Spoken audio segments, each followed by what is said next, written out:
শুনছো, চলো না একটু বাইরে দিয়ে ঘুরে আসি। রোজ রোজ অত বাইরে যাওয়া কিসের তোমার অত? হ্যাঁ, আরে তাহলে ঘরে আর আমাকে রান্না করতে হতো না, একটু চিলি চিকেন নিয়ে আসতাম বাইরে দিয়ে, রাতে রুটি দিয়ে খেয়ে নিতাম, হয়ে যেত। শুধু ফাঁকি মারার চিন্তা। আর কি করে আমার গাড়ির তেল খরচা করবে সেইটা ভাবে এই মেয়েটা। আমি ঘরে বানিয়ে দিচ্ছি। তুমি ঘরে বানাবে? তুমি কি আর বাইরের খাবারের মতন বানাতে পারবে? দেখি, চেষ্টা তো করি, কতটা কী হবে বলতে পারছি না। ঠিক আছে, বানাও তাহলে। তুমি ফোন না খুঁচিয়ে শিগগিরই আমার সাথে রান্নাঘরে এসো। তোমাকে আমি 5 মিনিটের মধ্যে রান্নাঘরে দেখতে চাই। আমি আবার গিয়ে কি করব? কেন আমাকে হেল্প করবে? আরে তুমি তো একাই বানিয়ে নিতে পারো না। তাড়াতাড়ি না বকবক করে এখনই এসো রান্নাঘরে।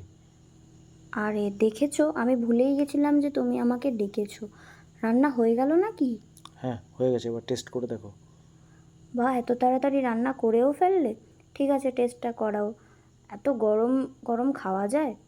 বাহ, কি সুন্দর খেতে হয়েছে। তুমি তো খুব ভালো রান্না করো দেখছি। এ তো আমাদের বাড়ির মাস্টার শেফ। হ্যাঁ,